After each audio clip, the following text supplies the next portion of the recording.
Sinta pikir rumah tangganya sempurna, sampai ia menemukan pesan mesra dari wanita lain di ponsel Radit. Tapi yang tak Radit tahu, Sinta diam-diam merancang kehancurannya.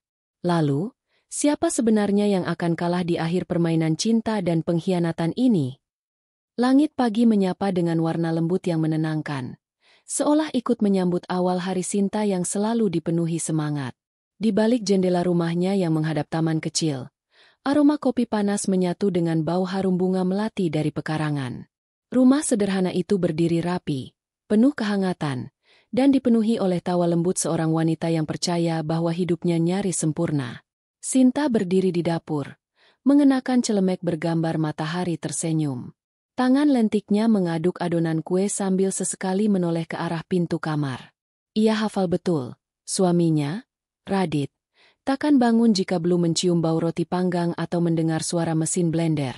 Ia hafal semua kebiasaannya, bahkan detak langkah kakinya saat menuruni anak tangga. "Sayang, kamu mau sarapan sekarang atau nanti?" teriaknya lembut. Tak lama kemudian, terdengar suara langkah kaki dari dalam kamar. Seperti dugaan, Radit keluar dengan wajah sedikit mengantuk. Kemeja kerja telah menempel di tubuhnya, meski dasi masih terkulai di leher. Nanti aja. Aku buru-buru, ada rapat pagi ini," jawab Radit tanpa menatap wajah istrinya. Sinta tersenyum. Sudah biasa. Ia tahu suaminya sibuk. Sebagai kepala bagian di kantor konsultan properti, Radit memang dituntut selalu tampil prima. Ia selalu pulang larut, sibuk dengan laporan, klien, dan, setidaknya itu yang Sinta tahu, masa depan keluarga mereka. Tanpa banyak kata, Sinta menyelipkan bekal makan siang ke dalam tas kerja Radit. Nasi putih, ayam goreng kremes, dan sambal kesukaannya. Tak lupa sepucuk catatan kecil bertuliskan pesan manis. "Semangat, ya, aku bangga padamu." Itu kebiasaan kecil yang tak pernah ia lewatkan. Radit hanya melirik sekilas sebelum beranjak pergi. Tak ada pelukan. Tak ada kecupan di kening seperti dulu. Tapi Sinta menepis rasa sepi itu dengan berpikir positif. Mungkin memang hanya soal waktu. Mungkin nanti malam Radit akan lebih hangat. Hari berlalu dalam rutinitas yang menenangkan. Sinta membersihkan rumah, menyiram tanaman, lalu duduk membaca buku di teras. Anak semata wayang mereka sedang bersekolah. Rumah menjadi sunyi, tapi bagi Sinta, sunyi itu nyaman. Ia mencintai kesederhanaan yang ia miliki. Ia mencintai perannya sebagai istri dan ibu. Baginya, itu adalah bentuk ibadah dan pengabdian paling mulia. Namun, bahkan dalam ketenangan yang sempurna, seringkali muncul suara kecil di sudut hati. Radit berubah. Bukan sekali dua kali ia pulang dengan aroma parfum asing. Bukan juga sekali dua kali ia melupakan ulang tahun pernikahan. Atau sekadar lupa mengucapkan terima kasih atas makan malam hangat yang selalu tersedia. Tapi Sinta selalu memaklumi. Ia percaya, jika cinta dijaga dengan kesetiaan dan doa, maka semua akan baik-baik saja. Hingga suatu malam, sesuatu membuatnya berhenti percaya. Radit pulang lebih malam dari biasanya. Jam dinding di ruang keluarga sudah menunjukkan waktu yang membuat kantuk menggoda. Tapi Sinta masih terjaga. Ia menunggu dengan setia di sofa, mengenakan piyama tipis berwarna krem yang baru saja ia beli. Rambutnya dikuncir longgar, wajahnya tak memakai riasan, tapi matanya penuh harap. Harap bahwa malam ini, Radit akan menyadari betapa ia merindukan kehangatan di antara mereka. Pintu terbuka. Radit masuk tergesa, meletakkan tas dan jaket tanpa bicara. Sinta bangkit menyambut, mencoba menghapus jarak yang semakin melebar di antara mereka. "Kamu udah makan?" tanyanya pelan. Radit mengangguk. "Tadi makan di luar." Sinta menelan ludah. Ia tahu nada suara itu. Ingat, dingin. Tapi ia tetap mencoba mendekat. "Kalau begitu, sini aku pijitin. Kamu pasti capek banget hari ini." Baru saja ia mengulurkan tangan, Radit mundur. "Enggak usah, Sin. Aku mau langsung tidur." Tanpa penjelasan, Radit berjalan ke kamar dan menutup pintu tanpa menoleh. Sinta berdiri terpaku. Tak ada marah di wajahnya. Hanya tanya. Hanya luka kecil yang pelan-pelan menggores tanpa bunyi. Malam itu ia duduk lama di ruang keluarga, memandangi layar ponsel suaminya yang tertinggal di meja. Hatinya bergemuruh. Ia ragu. Tapi jari-jarinya bergerak sendiri. Dan itulah awal dari semua.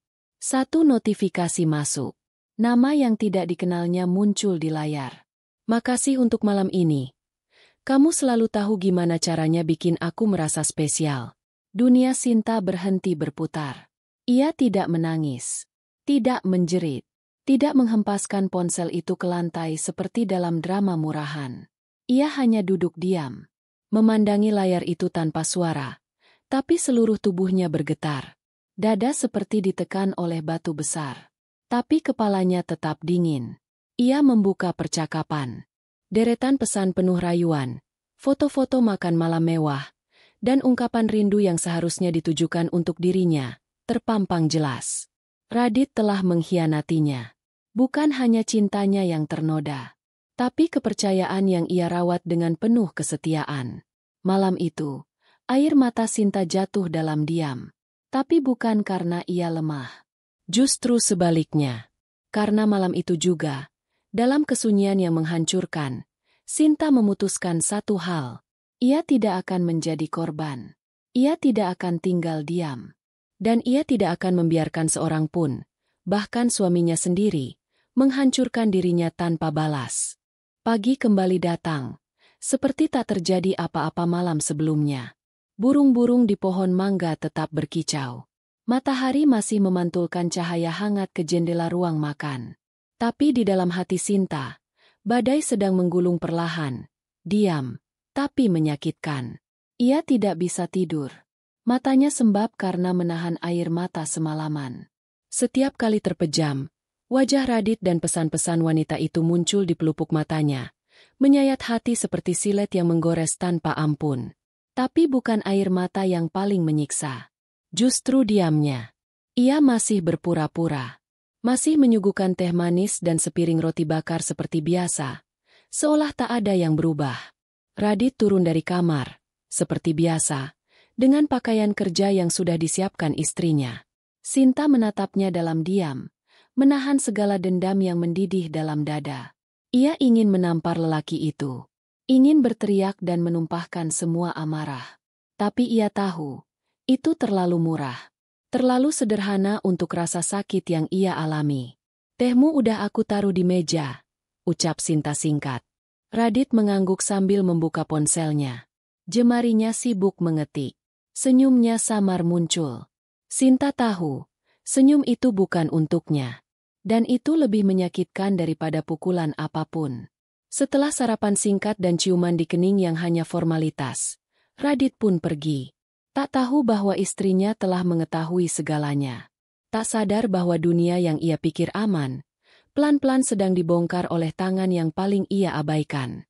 Sinta duduk sendiri di kamar, memandangi bayangannya di cermin. Ia meraba pipinya yang mulai tirus. Rambutnya yang dulu selalu dirawat kini kusut tak sempat disisir. Matanya sayu, tapi bukan karena lelah. Karena kecewa. Teramat kecewa. Ia bukan perempuan bodoh. Ia bukan istri yang akan pura-pura tuli selamanya. Maka hari itu, ia memulai langkah kecil. Bukan dengan emosi, tapi dengan kecerdikan. Ia mengingat semua yang ia baca semalam. Nama wanita itu, Laras.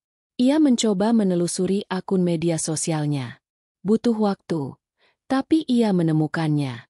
Foto-foto wanita dengan gaya mewah, rambut terurai, tubuh langsing, sering berada di lokasi yang sama dengan Radit saat mengaku, lembur. Semua mulai terhubung. Sinta menyimpan semua foto itu. Ia simpan setiap unggahan, setiap komentar, setiap lokasi yang ditandai. Bahkan satu foto di restoran mahal, ada bayangan Radit di gelas wine. Ia perbesar gambar itu hingga jelas. Dan hatinya seolah terhenti sesaat. Dia tidak hanya berselingkuh. Dia memperlakukan wanita lain seperti ratu. Sementara istrinya di rumah menunggu dengan harap yang tak kunjung terjawab. Hari demi hari, Sinta mulai memperhatikan detail kecil yang selama ini ia abaikan. Bekas lipstik samar di kerah baju Radit.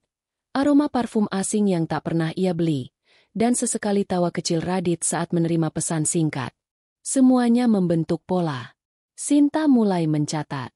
Ia membeli buku kecil yang diselipkan di dalam lemari, hanya untuk menuliskan hari, waktu, dan kecurigaan. Ia menjadi mata-mata di rumahnya sendiri. Setiap nota makan malam, transaksi di kartu kredit, semua ia pantau dengan cermat. Tak hanya itu, Sinta juga mulai merekam. Ia menyembunyikan perekam suara kecil di dalam mobil Radit, hadiah ulang tahun dari dirinya sendiri tahun lalu. Ia tidak akan menyalahkan tanpa bukti. Ia ingin memastikan bahwa sekali ia bertindak, semuanya tak bisa dipatahkan. Dan setiap potongan informasi yang ia temukan, semakin menusuk batin. Suatu sore, Sinta sedang melipat baju ketika anaknya pulang sekolah. Bocah laki-laki itu berlari memeluknya, membawakan hasil gambar dari kelas seni. "Lihat, Bu, ini gambar kita sekeluarga. Ada ayah, ibu, dan aku," katanya penuh semangat. Sinta tersenyum. Senyum getir yang tak bisa ia tolak. "Bagus banget. Sayang, kamu gambar ayahnya di mana?" "Yang ini." "Ayah bawa bunga, buat ibu," katanya. Jawab anak itu polos. Sinta tercekat. "Bunga? Sudah berapa lama Radit tidak membawakan bunga untuknya? Sudah berapa lama ia tidak diperlakukan sebagai wanita? Bukan sekadar penghuni rumah yang mengurus dapur dan cucian?" Tapi ia tak menangis. Ia tak akan menangis di depan anaknya. Sebab kini, air matanya bukan lagi simbol kelemahan, tapi bahan bakar. Malam itu, Radit kembali larut malam. Sinta sengaja tak tidur, menunggunya di ruang keluarga dengan ekspresi datar. Kali ini, tak ada senyum manis atau teh hangat, hanya keheningan. Radit sedikit kaget melihat istrinya masih terjaga. Tapi ia mencoba bersikap biasa saja. "Kamu belum tidur?" Sinta mengangguk pelan. "Lagi nggak ngantuk?" Radit masuk kamar dengan wajah gelisah, seolah takut kalau sesuatu telah terbongkar. Tapi ia tetap berlagak tenang. Sinta masuk tak lama kemudian, duduk di ujung ranjang. Ia menatap punggung suaminya yang sedang melepas kemeja. Dengan lembut, ia bertanya, "Kamu sayang sama aku?" Pertanyaan itu seperti pisau. Terdengar lembut, tapi menusuk tepat ke dada. Radit menoleh. Kaget. "Tentu. Kenapa nanya gitu?" Sinta tersenyum. "Cuma pengen tahu." Ia bangkit, mengecup kening Radit, lalu berbaring seolah tak terjadi apapun. Tapi di balik senyumnya, ada badai yang sudah siap menghancurkan. Ia hanya menunggu waktu. Karena bagi Sinta, sakit ini terlalu dalam untuk diselesaikan dengan air mata. Ini bukan tentang balas dendam yang penuh amarah. Ini tentang keadilan. Tentang menunjukkan bahwa perempuan tak bisa disakiti lalu dibiarkan sembuh sendiri. Radit belum tahu, tapi hidupnya sudah tidak lagi aman.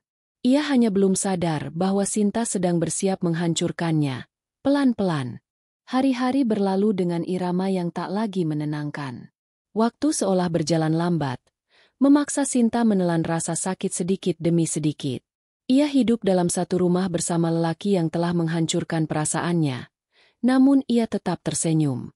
Ia tetap memasak, mencuci, menata kamar tidur dengan rapi seperti biasa.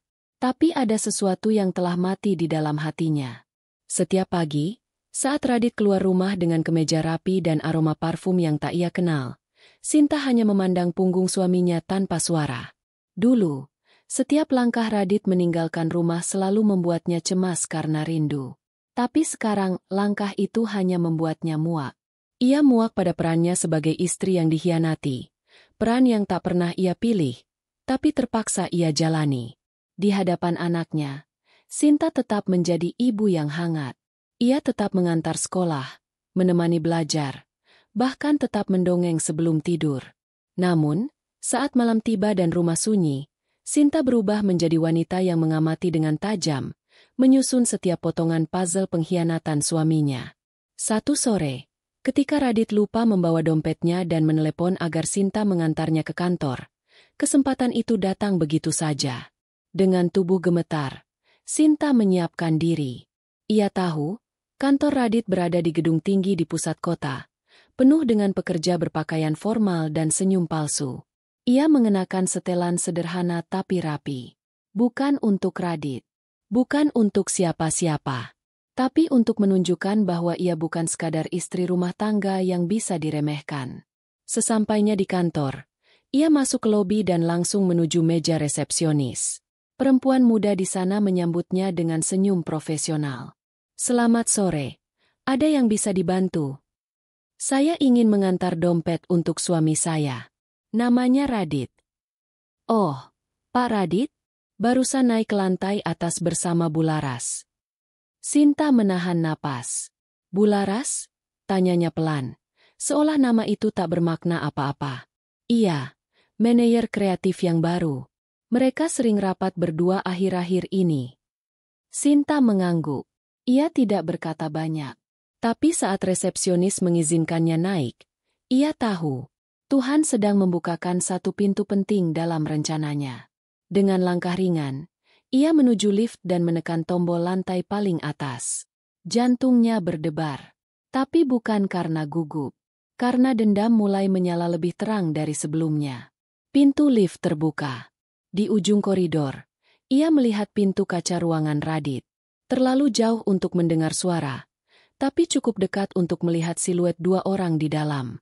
Radit duduk bersandar santai, sementara Laras berdiri terlalu dekat, terlalu akrab. Sinta tak perlu mendekat. Ia mengeluarkan ponsel dari tas, mengaktifkan kamera, dan mulai merekam. Detik demi detik, tanpa suara. Hanya siluet dan gerak tubuh yang penuh arti. Lalu ia berbalik. Pergi tanpa menimbulkan keributan. Tapi dalam benaknya, ia berkata, "Mainmu cantik, Radit. Tapi aku sedang menyiapkan panggung yang lebih megah untukmu." Malam itu, Sinta tak membicarakan kunjungannya ke kantor. Ia tidak menyinggung Laras, tidak pula bertanya apapun. Ia menyambut Radit seperti biasa, bahkan menyajikan makanan favoritnya. Radit, bodohnya, tetap bersikap biasa. Ia bahkan sempat bersiul kecil saat masuk rumah. Seolah tak ada yang berubah. Seolah dirinya lelaki sempurna yang punya segalanya. Sinta mengamati dari balik pintu dapur, menahan tawa sinis. Ia tahu, semakin Radit merasa aman, semakin keras ia akan terjatuh saat waktunya tiba. Sinta mulai mengatur rencana lebih rapi. Ia menemui pengacara, pura-pura berkonsultasi soal masalah warisan.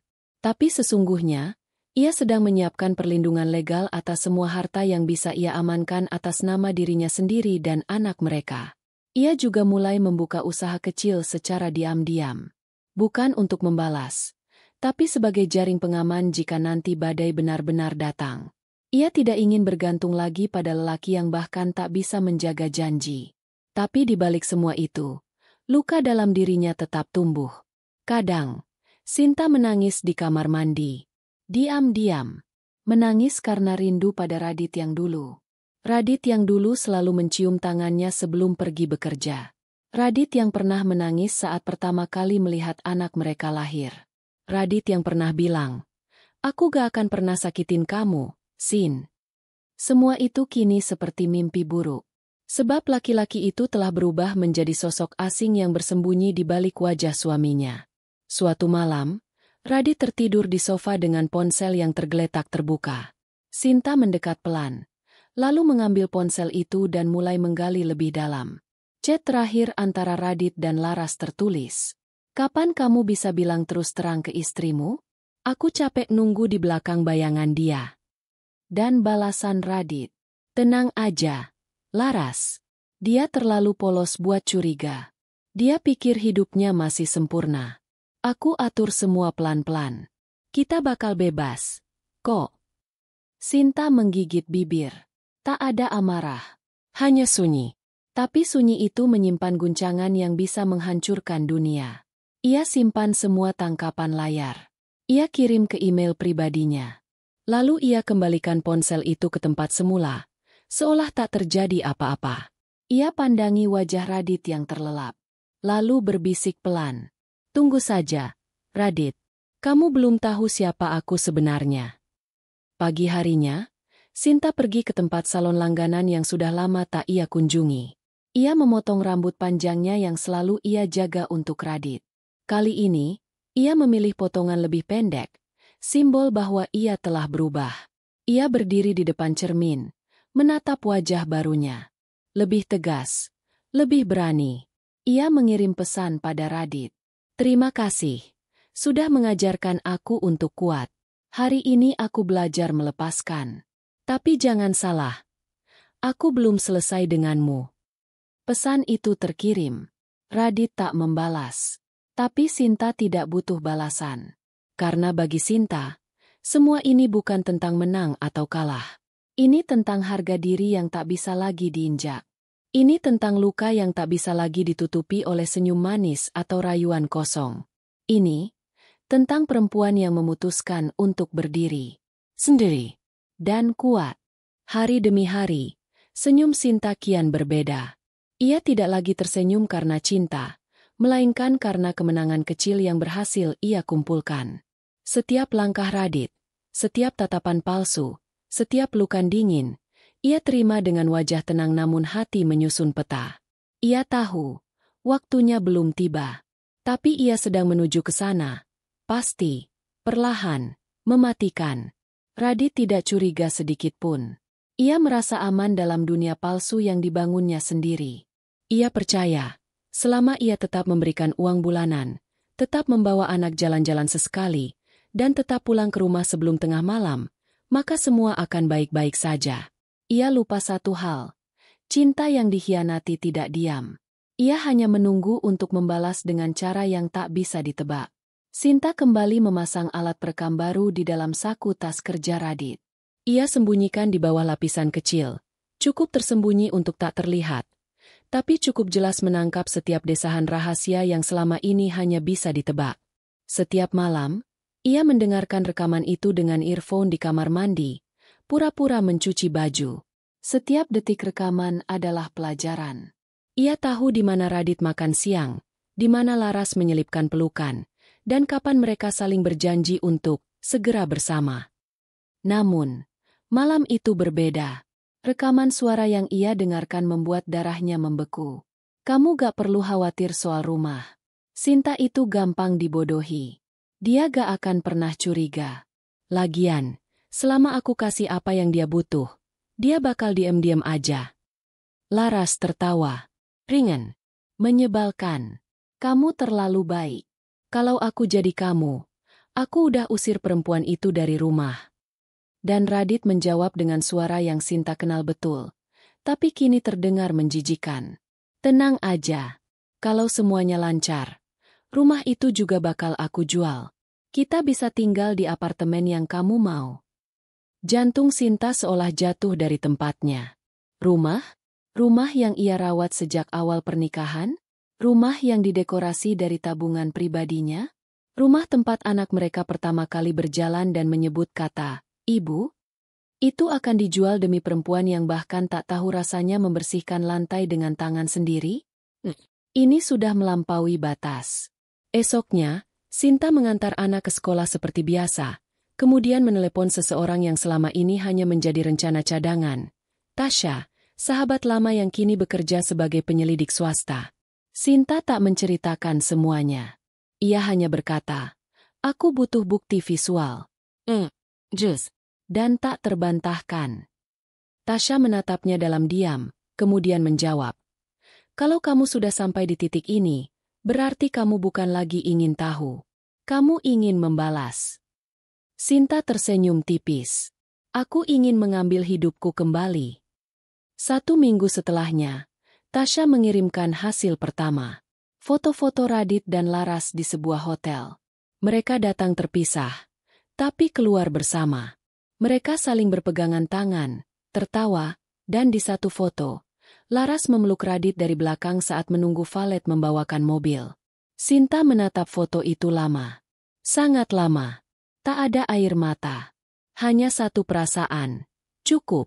Hari itu juga, ia pergi ke kantor pengacara yang lebih senior dari sebelumnya. Ia tak ingin hanya bicara soal perceraian. Ia ingin bicara soal hak milik. Hak asuh. dan rencana panjang untuk mengeksekusi segalanya tanpa jejak kegugupan. Namun, sebelum semua itu dilakukan, Sinta ingin melihat dengan mata kepalanya sendiri. Ia ingin memastikan bahwa semua yang dilihat dan didengar bukan hasil manipulasi. Ia ingin menyaksikan dengan jantungnya, agar luka yang ia bawa menjadi senjata yang sah. Malam itu, ia mengikuti Radit dari belakang. Jarak cukup aman, wajah tertutup masker, dan langkah pelan menyusuri trotoar. Radit mengenakan kemeja biru yang biasa ia pakai saat merasa ingin tampil sempurna. Ia berjalan santai menuju sebuah restoran atap terbuka yang menyuguhkan pemandangan lampu kota. Sinta berhenti di sudut gelap, memandang ke arah meja pojok restoran yang terbuka lebar dari balkon. Di sana, Radit duduk, berhadapan dengan Laras. Mereka tertawa. Radit menyentuh tangan wanita itu, membisikkan sesuatu di telinganya, lalu memberikan sekuntum mawar merah. Bunga yang dulu ia berikan hanya untuk Sinta, kini berpindah tangan begitu mudah. Tidak ada makna, tidak ada kesetiaan. Hanya ilusi yang didandani menjadi cinta. Sinta merekam semuanya. Dengan ponsel, dengan mata, dan dengan hati yang mengeras seperti batu. Ia tahu, inilah saatnya berhenti menyayang. Inilah waktunya untuk berdiri dan membalas dengan kepala tegak. Saat Radit pulang malam itu, ia mendapati rumah gelap, tapi pintu tak dikunci. Ia masuk dengan langkah ringan, mungkin karena perasaan puas setelah memanjakan wanita lain. Tapi begitu ia masuk ke kamar, lampu menyala. Dan di sana, duduklah Sinta, menatap lurus ke arah pintu, tanpa senyum. Radit terkejut. "Loh, kamu belum tidur?" Sinta hanya menatapnya. Lama, tanpa kata. "Kamu kenapa?" tanya Radit lagi, mencoba menyentuh bahu istrinya. Tapi kali ini, Sinta mundur. "Radit," ucapnya pelan. "Kamu masih ingat pertama kali kamu berjanji gak akan pernah ninggalin aku?" Radit tersentak. Wajahnya kaku. Sinta menahan air mata yang ingin jatuh. Tapi ia tak ingin lemah malam itu. Ia hanya berkata, "Kalau aku bisa diam selama ini, bukan karena aku bodoh, tapi karena aku menghormatimu sebagai suami. Sekarang, kamu akan melihat apa yang terjadi kalau rasa hormat itu hilang."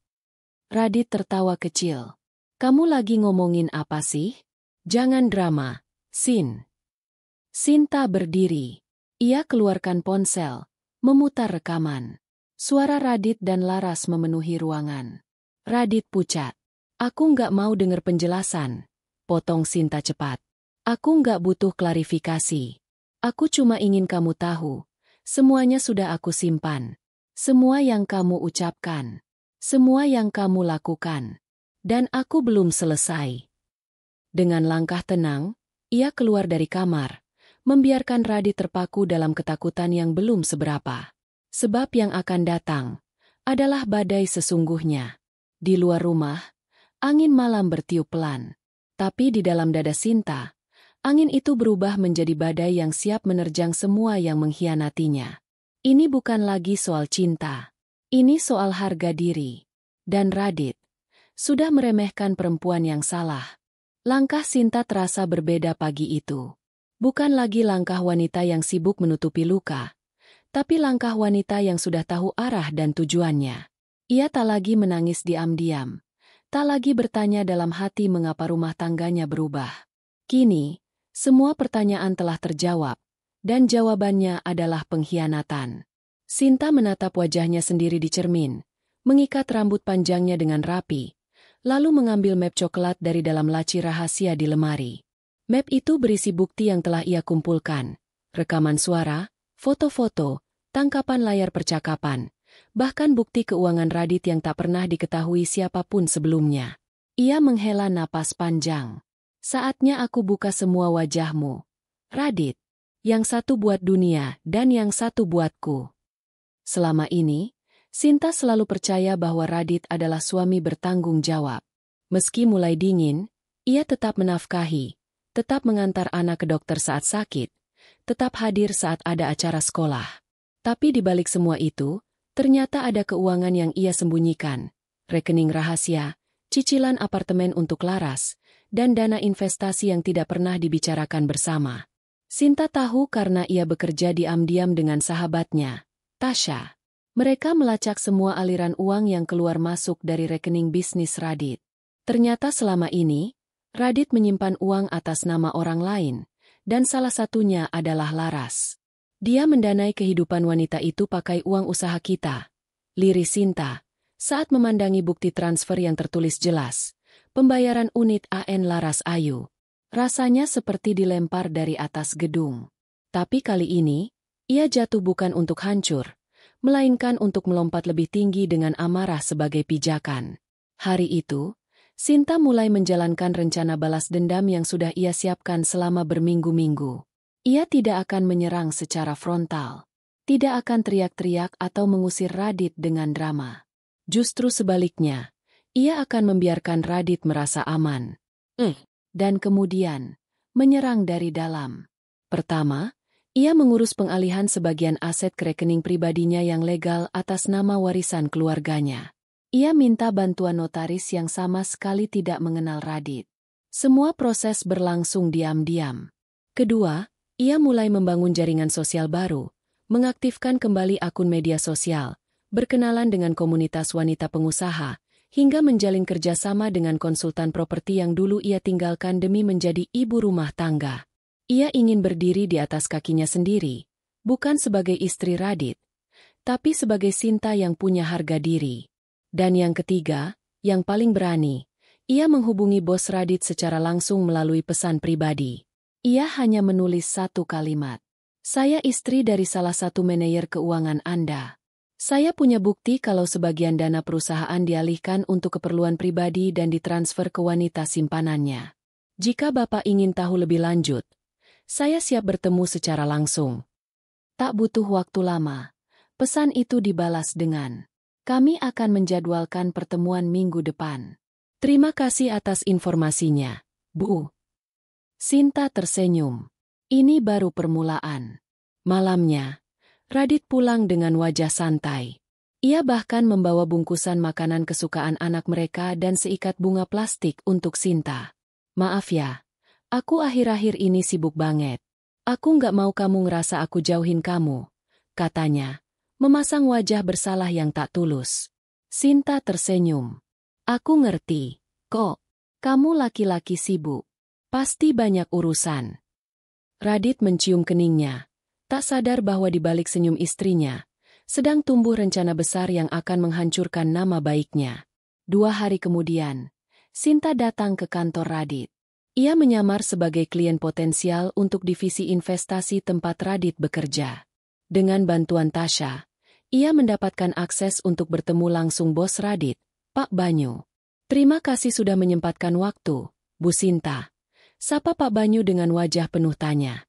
Ibu membawa bukti. Sinta mengangguk, lalu membuka mapnya. Semua data transfer, percakapan email bisnis, dan bukti keterlibatan Laras sebagai pihak penerima dana pribadi dari rekening perusahaan dipaparkan dengan tenang. Pak Banyu tercengang. Ini bisa jadi pelanggaran serius. Bahkan bisa berujung pidana. Sinta hanya tersenyum. Saya tidak ingin mempermalukan suami saya. Saya hanya ingin memastikan bahwa saya tidak menjadi korban ganda, di rumah, dan juga di bidang keuangan. Tapi jika Bapak perlu mengambil tindakan, saya tidak akan menghalangi. Pak Banyu menatapnya lama, lalu mengangguk. Saya paham, Bu. Terima kasih sudah jujur.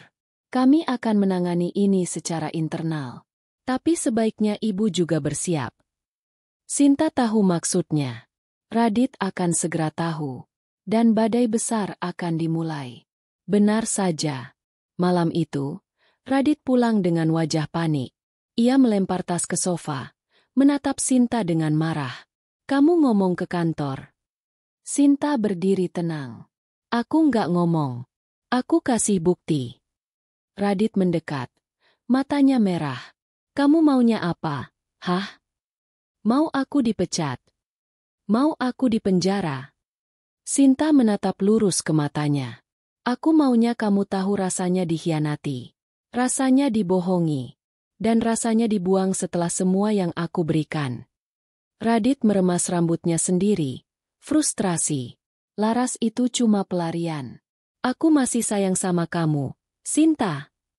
Tapi kali ini, Sinta tertawa, dingin dan tajam. Sayang? Kamu bahkan gak ngerti arti kata itu. Kamu cuma ngerti milik dan kendali. Dan sekarang, aku bukan milikmu lagi. Aku adalah luka yang kamu toreh, dan kini menjadi pedang yang akan mengirismu. Malam itu, Radit pergi meninggalkan rumah. Dan Sinta tahu, ia sudah berhasil mengacaukan dua wajah suaminya. Wajah manis untuk dunia, dan wajah busuk yang kini terkuak terang. Tapi cerita belum selesai. Masih ada langkah terakhir yang harus ia lakukan. Dan langkah itu akan membuat Radit bertekuk lutut. Rumah besar itu penuh suara. Suara sendok yang beradu dengan piring. Suara gelak tawa keluarga Radit yang jarang berkumpul lengkap. Mereka merayakan ulang tahun pernikahan orang tua Radit. Semua hadir, adik-adiknya, para menantu, bahkan sepupu jauh yang jarang muncul. Termasuk Laras. Sinta berdiri di tengah keramaian dengan senyum yang tak pernah ia pasang setenang hari itu. Di tangannya, satu tas kecil berisi salinan dokumen dan ponsel yang siap menampilkan rekaman rahasia. Hari ini, semuanya akan tahu siapa Radit sebenarnya. Hari ini, pesta akan berubah menjadi panggung pembalasan. Sebelumnya, Sinta menerima kabar bahwa Laras diundang ke acara ini oleh ibu mertua. Rupanya, keluarga Radit sudah lama curiga dengan hubungan mereka, tapi tak ada yang berani bicara. Laras pun hadir dengan gaun biru ketat dan senyum menyindir, tak sungkan memeluk Radit di depan semua orang, seolah mengumumkan posisi barunya. Dan Radit? Ia hanya berdiri kaku, seperti pria yang tahu hidupnya akan runtuh, tapi tak tahu kapan dan bagaimana. Sinta berdiri dan mengetuk gelas. Semua mata beralih padanya. Maaf mengganggu. Aku cuma mau menyampaikan sesuatu yang sudah lama kutahan. Katanya lembut. Radit langsung melangkah cepat, mencoba menghentikannya. Sinta, jangan di sini. Tapi Sinta menoleh tajam. Diam. Radit, hari ini bukan tentang kamu. Hari ini tentang kebenaran. Ia mengeluarkan flash disk kecil dari tas, menyerahkannya pada keponakan Radit yang duduk di dekat proyektor. Mainkan ini, ya. Ucapnya tenang. Dalam hitungan detik, layar besar di ruang tamu mulai memutar video. Suara Radit terdengar jelas. Rekaman telepon dengan Laras. Gue udah males sama dia. Laras, lo yang gue mau. Udah cukup gue pura-pura sama istri gue di rumah. Terus gimana? Lo berani tinggalin dia? Gue berani kalau lo siap. Semua mata membelalak. Ibu mertua terperanjat. Bibirnya terbuka tanpa suara. Adik-adik Radit menatap satu sama lain. Dan Laras hanya berdiri terpaku dengan wajah pucat. Sinta kemudian menyambung dengan suara lantang. Suaranya gemetar tapi tajam seperti pisau yang baru diasah. Selama ini aku diam. Bahkan waktu aku tahu uangku dipakai untuk membayar cicilan apartemen perempuan ini. Ia menunjuk Laras. Aku masih bertahan. Tapi hari ini, aku sudah cukup kuat untuk bicara. Tangannya terangkat, menampilkan salinan bukti transfer dan foto-foto Radit dengan Laras di apartemen mewah. Kalian semua boleh nilai sendiri. Aku tidak akan menangis atau memohon. Aku hanya ingin kalian tahu siapa sebenarnya Radit yang kalian banggakan. Ruangan hening. Bahkan suara napas terdengar berat. Ibu Radit menatap putranya dengan amarah yang belum pernah terlihat sebelumnya. Kau memalukan, bentaknya, membuat Radit terpaku.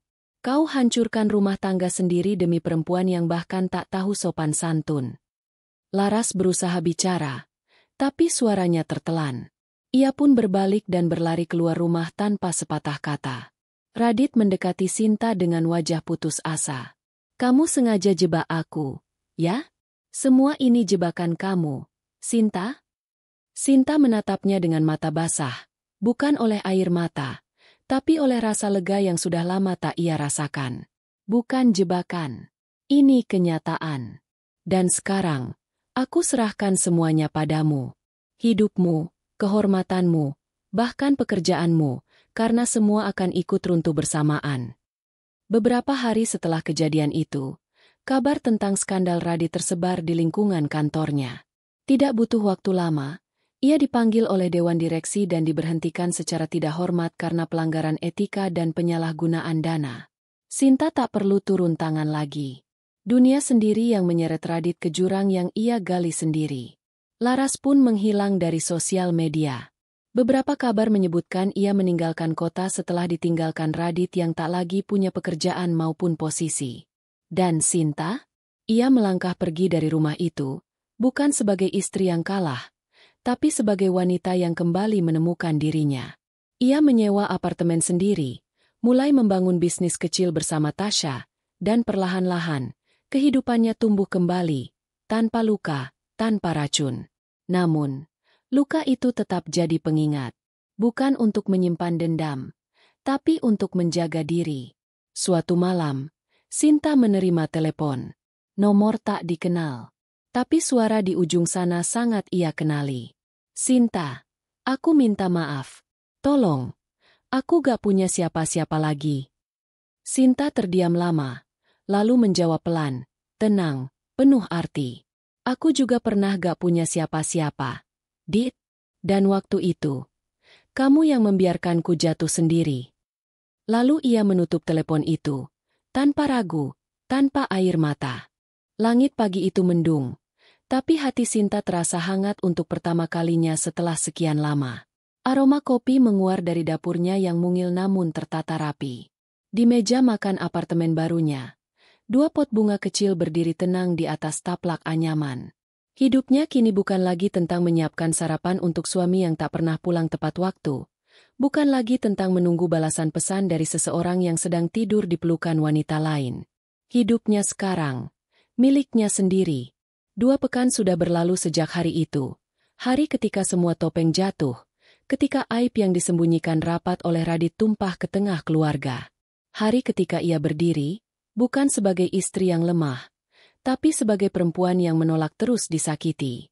Dan sejak saat itu, setiap langkah Sinta membawa jejak kemenangan kecil yang ia ukir untuk dirinya sendiri. Sinta kini membuka usaha jasa dekorasi kecil bersama Tasha. Mereka menyulap ruangan mungil di apartemen menjadi studio mini. Dengan cat dinding pastel dan papan moodboard yang penuh coretan, ruangan itu berubah menjadi tempat lahirnya ide-ide kreatif. Klien pertamanya adalah seorang single mom yang ingin merayakan ulang tahun anaknya secara sederhana. Sinta mengerjakannya dengan sepenuh hati. Saat melihat senyum anak kecil itu, hatinya bergetar, bukan karena luka masa lalu, tapi karena tahu ia sedang berjalan ke arah yang benar. Setiap kali kamu tersenyum sekarang, itu bukan karena siapa-siapa, tapi karena kamu, kata Tasha sambil membantu menyusun balon warna emas. Sinta hanya mengangguk. Ia tahu, luka yang dulu membuatnya ingin menyerah, kini menjadi pondasi yang kokoh untuk berdiri lebih tegak. Dia tidak lagi ingin membuktikan apapun kepada Radit. Ia hanya ingin menunjukkan pada dirinya sendiri bahwa ia bisa. Radit, pria itu kini tinggal sendirian di rumah mewah yang sunyi. Teman-temannya menjauh. Keluarga besarnya kehilangan kepercayaan. Perusahaan tempatnya bekerja tak memberi ruang maaf.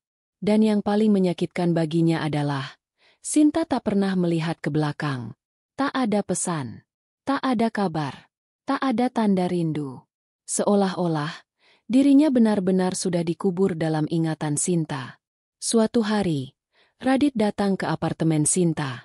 Berdiri di depan pintu, membawa sebuah kantong plastik berisi makanan favorit Sinta, sate padang dan es cendol, yang dulu sering mereka nikmati di malam minggu. Tapi Sinta hanya membuka pintu sedikit. Tak ada senyum. Tak ada sapaan hangat. Gue cuma mau minta maaf, kata Radit pelan. Sudah aku maafkan, Radit. Tapi jangan harap aku kembali. Radit tertunduk, lalu mengangkat wajah dengan air mata di sudut mata. Kamu bahagia sekarang? Sinta menatap lurus ke matanya. Sangat. Dan itu adalah kejujuran paling murni yang pernah keluar dari bibirnya sejak hari pernikahan mereka dulu. Waktu terus berjalan. Nama Sinta perlahan dikenal di dunia dekorasi rumahan. Media sosialnya mulai dipenuhi testimoni positif. Bahkan, Salah satu influencer terkenal memesan jasanya untuk event kecil. Ucapan selamat dan dukungan datang dari orang-orang yang dulu tak mengenalnya. Tapi lebih dari itu, ia mulai menerima surat dan pesan dari wanita-wanita lain. Mereka yang pernah terluka, pernah dikhianati, pernah ditinggal dengan alasan yang sama. Sinta, cerita kamu menguatkan aku. Aku pernah berada di posisi kamu. Tapi aku masih diam. Melihat kamu bangkit, aku jadi punya keberanian. Terima kasih sudah menunjukkan bahwa kita gak perlu membalas dengan kebencian. Cukup bangkit dan bahagia. Sinta menangis membaca semua pesan itu. Bukan karena sedih, tapi karena ia tahu perjuangannya punya arti. Bukan hanya untuk dirinya, tapi untuk banyak perempuan lain yang masih berjalan dalam gelap. Suatu malam, saat angin berembus pelan dari jendela terbuka, Sinta duduk di lantai dengan secangkir teh hangat di tangan.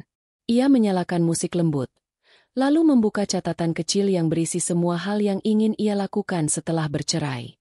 Beberapa sudah dicoret, membuka bisnis, tinggal sendiri, punya penghasilan sendiri, berdamai dengan masa lalu. Yang belum? Bepergian ke tempat yang belum pernah ia kunjungi. Sinta menatap tiket digital di layar ponselnya. Tujuannya, sebuah kota kecil di dekat laut, tempat yang dulu pernah ia impikan bersama Radit, tapi tak pernah jadi kenyataan karena Radit terlalu sibuk dengan dirinya sendiri. Kali ini, ia akan pergi sendiri. Bukan untuk melupakan siapapun, tapi untuk mengenali dirinya lebih dalam. Sebelum tidur, ia menulis satu kalimat di buku hariannya. Aku tidak butuh cinta yang membuatku bergantung. Aku butuh cinta yang membuatku tumbuh. Dan sekarang, aku menemukannya dalam diriku sendiri. Sinta bukan lagi perempuan yang takut kehilangan. Karena ia sudah kehilangan segalanya, dan tetap bisa berdiri. Ia bukan lagi istri yang menunggu. Ia adalah wanita yang melangkah. Dan dalam langkah itu, tak ada nama Radit lagi. Hanya ada satu nama, Sinta. Wanita yang pernah dihancurkan, dan memilih bangkit, bukan untuk membalas, tapi untuk menang. Angin pantai menyambut Sinta dengan semilir lembut yang menyentuh pipinya. Rambutnya dibiarkan terurai. Dibiarkan menari bersama udara asin yang membawa aroma laut. Di kejauhan, ombak berkejaran memecah sunyi, seakan mengajaknya bicara dengan bisikan alam yang tenang tapi menyimpan kekuatan. Perjalanan ke kota tepi laut itu bukan hanya pelarian, melainkan bentuk penghormatan. Penghormatan atas dirinya sendiri, atas luka yang telah sembuh, atas kekuatan yang tumbuh, atas keberanian yang tak lagi ia ragukan. Ia menginap di penginapan kecil. Bangunannya terbuat dari kayu tua yang dicat putih dengan sentuhan biru laut. Jendela-jendelanya lebar, menghadap langsung ke horizon yang setiap pagi menampilkan matahari terbit dengan keanggunan yang menggetarkan jiwa. Di tempat ini, Sinta seperti menemukan potongan jiwanya yang hilang selama bertahun-tahun. Hari-hari awal di kota itu ia habiskan untuk berjalan tanpa arah. Ia menyusuri lorong-lorong sempit, menelusuri pasar ikan, mencicipi masakan khas setempat yang pedas dan penuh rempah. Ia duduk berjam-jam di tepi dermaga hanya untuk mendengar suara laut dan sesekali mencatat kata-kata di buku kecil yang selalu ia bawa. Dan di suatu pagi yang sunyi, ketika ia sedang menikmati kopi di warung sederhana di pinggir pantai, seorang pria duduk di meja sebelah. Pria itu tampak seperti penduduk lokal, mengenakan kemeja linen putih yang tergulung di lengan, rambut sedikit acak, dan kulit yang menggelap karena matahari. Sendirian? Tanyanya dengan suara serak tapi ramah. Sinta tersenyum tipis. Kelihatannya begitu. Jarang ada yang datang ke sini tanpa alasan, lanjut pria itu. Apa kamu sedang mencari sesuatu? Sinta menatap cangkirnya sebelum menjawab. Aku sedang menemukan kembali diriku sendiri. Pria itu mengangguk, seperti memahami lebih dari yang ia katakan. Mereka tidak bertukar nama hari itu. Hanya senyum dan sepotong percakapan yang menggantung seperti ombak yang belum juga pecah. Hari-hari selanjutnya, pria itu muncul kembali. Kadang di pantai, kadang di kedai kopi, kadang di pasar pagi. Namanya Rangga, seorang fotografer alam yang sedang membuat proyek dokumenter tentang kehidupan pesisir. Ia tak banyak bertanya tentang masa lalu Sinta, tapi selalu tahu kapan harus diam dan kapan mendengarkan. Suatu sore, mereka duduk di atas bebatuan, memandang laut yang mulai keperakan diterpa cahaya senja. Kalau laut ini bisa bicara, menurutmu dia akan bilang apa ke kamu? Tanya Rangga pelan. Sinta menghela napas dalam. Mungkin dia akan bilang, kamu tidak perlu menunggu orang lain untuk merasa cukup. Dan kamu sudah cukup. Sinta menoleh, menatap mata pria itu yang teduh seperti langit senja. Aku sedang belajar. Tapi aku tahu satu hal. Aku gak lagi mau jadi perempuan yang mengalah demi dicintai. Rangga tak pernah mencoba menggantikan siapapun. Ia tidak menawarkan cinta. Ia hanya hadir. Dan itu sudah cukup bagi Sinta. Kehadirannya yang tenang membuat Sinta merasa aman untuk membuka pintu hati. Tidak untuk jatuh cinta, tapi untuk percaya bahwa tidak semua laki-laki datang untuk menghancurkan. Malam itu, ketika hujan rintik-rintik membasahi jendela kamar penginapan, Sinta duduk di kursi rotan sambil menulis. Aku datang ke kota ini untuk menenangkan luka. Tapi aku malah menemukan tawa, ketulusan, dan ketenangan yang selama ini kuanggap mustahil. Mungkin, hidup memang tak selalu adil. Tapi ia selalu memberi ruang bagi siapa saja yang berani memulai kembali. Suatu pagi, Rangga menawarinya ikut ke sebuah desa nelayan kecil untuk mengambil gambar. Perjalanan mereka melewati perbukitan dan jalanan sempit yang dikelilingi pepohonan. Di desa itu, Sinta melihat kehidupan yang sederhana tapi penuh makna. Ia membantu ibu-ibu menyiapkan ikan asin, bercengkrama dengan anak-anak yang bermain bola di tanah becek, dan tertawa lebih lepas dari yang pernah ia rasakan dalam waktu lama. Di tengah desa itu, ia bertemu seorang perempuan tua bernama Mak Jiah, yang berkata sambil memegang tangan Sinta erat, "Nak, jangan takut jalan sendirian. Kadang, Tuhan cuma mau kita lihat ke dalam hati sendiri dulu, sebelum nunjukin arah ke depan." Dan di detik itu, mata Sinta berkaca-kaca. Karena ia sadar, ia sudah tak lagi sendiri. Dirinya yang baru, yang kuat, yang utuh, sudah kembali sepenuhnya. Hari-hari di kota tepi laut itu menjadi semacam penyembuhan. Dan ketika waktunya pulang tiba, Sinta tidak membawa serta kesedihan. Ia hanya membawa secarik catatan kecil, foto-foto kenangan, dan sebuah keyakinan dalam dada. Ia sudah memaafkan, sudah melepaskan, sudah menyembuhkan. Dan kini, ia siap menjalani babak baru, sebagai perempuan yang berdiri di atas kakinya sendiri, tanpa rasa takut ditinggalkan, tanpa luka yang masih menganga. Ia bukan korban. Ia penyintas. Ia bukan bayang-bayang siapapun. Ia adalah cahaya bagi dirinya sendiri. Langit mendung menyambut kepulangan Sinta ke kota asalnya. Aroma hujan yang tertahan seakan mewakili perasaannya yang mengambang. Tak benar-benar lega, tapi juga tak lagi perih. Ia kembali bukan untuk menyesali masa lalu, melainkan untuk menuntaskan bab yang selama ini hanya ia tinggalkan begitu saja, seperti pintu yang terbuka tapi tak pernah ditutup. Ia turun dari kereta dengan langkah tenang. Rambutnya diikat sederhana, wajahnya polos tanpa riasan tebal, tapi sorot matanya telah berbeda, lebih dalam, lebih yakin. Di tangan kanannya, sebuah map tebal berisi semua bukti pengkhianatan Radit, sementara di bahu kirinya, tergantung tas jinjing kecil berisi buku catatannya, kamera saku, dan secarik surat yang belum pernah ia kirim. Sinta tidak pulang ke rumah lamanya. Ia memesan penginapan sederhana dekat pusat kota. Tempat itu tenang, dengan halaman kecil dan pohon Kamboja yang sedang berbunga. Ia memilih duduk di teras, membiarkan waktu berjalan tanpa diburu apapun. Dan malam itu, setelah mandi dan meminum teh hangat, ia membuka kembali semua dokumen yang pernah ia kumpulkan. Foto Radit bersama wanita selingkuhannya. Bukti transfer ke rekening pribadi si perempuan. Percakapan mesra mereka yang terekam jelas. Semua telah ia simpan rapi, bukan untuk menyakiti, tapi untuk menjadi pengingat, bahwa ia pernah cukup berani untuk tidak berpaling dari kenyataan. Keesokan harinya, Sinta melangkah ke kantor tempat Radit dulu bekerja. Kantor itu megah, tapi tak lagi membuatnya gentar.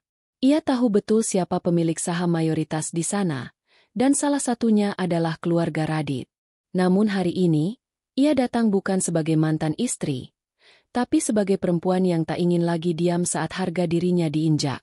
Ia menyerahkan map berisi dokumen itu ke tangan seorang rekan kerja lama yang kini menjadi manajer humas. Tanpa banyak bicara, Sinta hanya berkata pelan, "Tolong simpan baik-baik. Nanti akan berguna." Rekan itu memandangnya bingung, tapi Sinta hanya tersenyum dan pergi begitu saja. Ia tidak butuh pengakuan. Ia hanya ingin kebenaran tak terkubur selamanya. Sore harinya, ia mendatangi rumah mantan mertuanya. Rumah itu masih tampak sama. Pagar besi yang dulunya sering ia lep tiap pagi kini berkarat di beberapa sudut. Halaman yang dulu ia tanami bunga kini kosong dan gersang. Saat bel dibunyikan, pintu dibuka oleh perempuan yang membuat hatinya panas beberapa waktu lalu. Ibu Radit. Perempuan itu tampak terkejut. "Sinta." Sinta menunduk sopan. "Saya hanya ingin bicara sebentar, Bu. Jika Ibu berkenan." Ibu mertuanya mempersilakan dengan enggan. Mereka duduk di ruang tamu yang sepi. Tidak ada suara televisi, tidak ada aroma masakan. Rumah itu terasa dingin. "Ada apa kamu datang ke sini lagi?" tanya sang ibu tajam. Sinta menatap matanya. "Tenang. Saya hanya ingin menyampaikan. Saya tidak lagi marah. Dulu saya terluka karena merasa tidak dianggap, tidak dihargai, bahkan disalahkan atas kesalahan yang bukan milik saya. Tapi hari ini, saya sudah tidak ingin membenci siapapun, termasuk Ibu." Wanita tua itu terdiam. Bibirnya bergerak, seolah ingin menjawab, tapi yang keluar justru air mata. Ia memalingkan wajah, menyeka pipinya perlahan. "Aku salah menilaimu, Sinta. Aku kira kamu cuma perempuan lemah yang bisa dipermainkan." Sinta tersenyum lirih. "Saya memang pernah lemah. Tapi saya belajar, Bu. Dan sekarang, saya ingin mengakhiri semuanya tanpa dendam. Saya ingin memulai hidup baru tanpa beban." Malam itu, saat kembali ke penginapan, Sinta menerima pesan tak terduga dari nomor lama. "Radit, kamu pulang? Bisa ketemu sebentar? Aku ingin bicara." Jantungnya berdetak pelan. Ia membaca pesan itu berulang kali, lalu menatap langit-langit kamar yang diterangi cahaya lampu remang. Ia tahu, inilah saatnya ia bertemu wajah dari masa lalu yang pernah menghancurkannya. Esok paginya, mereka bertemu di taman kecil dekat danau. Radit tampak lusuh, tak lagi serapi dulu. Matanya sembab, seolah semalam tak tidur. Begitu melihat Sinta, ia langsung berdiri. "Kamu terlihat berbeda." Sinta duduk tanpa banyak bicara. "Kamu juga. Aku tahu aku salah. Dan mungkin kamu gak akan pernah bisa maafin aku," katanya dengan suara lirih. "Tapi aku cuma mau bilang, aku menyesal. Aku pikir aku bisa bahagia. Ternyata aku kehilangan segalanya. Perempuan itu ninggalin aku setelah uangku habis. Teman-teman menjauh. Bahkan keluargaku mulai malu padaku." Sinta menatapnya. Ada bagian kecil di hatinya yang dulu akan tersentuh oleh pengakuan ini. Tapi tidak lagi. Ia sudah melewati badai yang lebih dahsyat daripada air mata laki-laki ini. "Aku sudah tidak menyimpan kebencian, Radit. Tapi juga tidak akan kembali ke masa lalu. Maaf bukan berarti lupa. Maaf juga bukan undangan untuk kembali." Radit tertunduk. Tangannya mengepal. Kamu sudah balas dendam ya?" Sinta terdiam sejenak, lalu menatapnya dalam-dalam. "Balas dendamku bukan membuatmu hancur, Radit, tapi membuat diriku sendiri utuh kembali." Setelah pertemuan itu, Sinta berjalan ke danau. Angin berembus lembut, menyibak helai rambutnya. Ia berdiri lama, memandangi permukaan air yang tenang, seolah memantulkan perjalanan panjang yang sudah ia lalui. Dan di momen itu, ia tahu bahwa pengampunan bukan tentang membiarkan orang lain lepas dari kesalahan, tapi tentang membebaskan diri dari belenggu luka. Pagi itu matahari muncul perlahan di balik awan tipis. Sinar keemasannya menyusup ke selat tirai kamar penginapan, menyentuh wajah Sinta yang tengah termenung di depan cermin. Refleksi dirinya yang ia lihat sekarang bukan lagi sosok perempuan rapuh yang dulu berdiri dengan mata bengkak dan hati berantakan. Hari ini, ia tampak utuh. Walau bukan karena tak terluka, tapi karena ia berhasil menyulam lukanya menjadi kekuatan. Setelah pertemuan terakhir dengan Radit, segalanya terasa jauh lebih ringan. Ia tidak menyesal. Bahkan, untuk pertama kalinya dalam hidupnya, ia merasa bebas. Tak ada lagi dendam yang menggantung. Tak ada lagi harapan palsu yang diam-diam menjerat. Semuanya telah selesai. Namun bukan berarti hidupnya berhenti. Beberapa minggu kemudian, Sinta kembali ke kota tempat ia membangun usahanya dulu, tempat di mana ia jatuh, lalu bangkit kembali. Tapi kali ini, ia datang bukan hanya sebagai kreator konten. Ia datang sebagai seorang mentor. Banyak perempuan yang mulai mengenalnya lewat video-video pendek yang ia unggah. Video tentang bagaimana bangkit setelah dihancurkan, tentang luka yang tak harus disembuhkan tapi bisa diterima, dan tentang cinta pada diri sendiri yang lebih penting dari pengakuan siapapun. Tak lama, ia diundang menjadi pembicara di berbagai forum perempuan. Ia bercerita tanpa mendramatisasi. Ia hanya menyampaikan apa yang ia alami, dengan nada tenang dan senyum penuh penerimaan. Dan di setiap acara yang ia hadiri, selalu saja ada perempuan yang mendekat sambil menangis, memeluknya, lalu berbisik, "Kamu memberi aku harapan." Di sanalah Sinta menyadari bahwa balas dendam terbaik bukan menghancurkan orang lain, tapi mengubah rasa sakit menjadi jalan untuk menolong sesama. Suatu hari, ia menerima pesan dari seorang perempuan bernama Anjani. Gadis itu masih muda, tapi kisahnya mengingatkan Sinta pada dirinya sendiri. Anjani baru saja ditinggal suaminya yang berselingkuh dan membawa serta seluruh tabungan mereka. Ia kehilangan segalanya: rumah, pekerjaan, harga diri. Sinta tak ragu membalas pesan itu dan mengajaknya bertemu. Di sebuah kafe kecil, mereka berbicara lama. Anjani menangis, bicara sambil gemetar, merasa dunia telah menolaknya. Tapi Sinta menggenggam tangannya erat, lalu berkata, "Aku tahu rasanya. Aku pernah berada di tempatmu berdiri. Tapi percayalah, rasa sakit itu tak selamanya jadi beban. Suatu saat, ia akan jadi alasan kamu berdiri lebih kuat. Bukan untuk orang lain, tapi untuk dirimu sendiri." Sejak hari itu, Anjani mulai belajar membuat konten. Sinta membimbingnya pelan-pelan. Tidak ada janji kesuksesan instan, tapi ada semangat yang terus menyala.